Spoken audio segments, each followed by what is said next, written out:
Hey guys, in this video I am going to teach you to remove ads from your cell phone with your application. What we are going to do is go to the settings of your cell phone.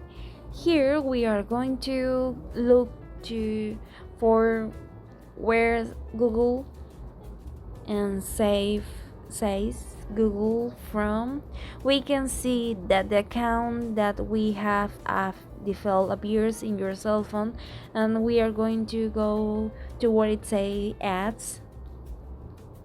Here we can see ads, and under this we press delete advertising ID.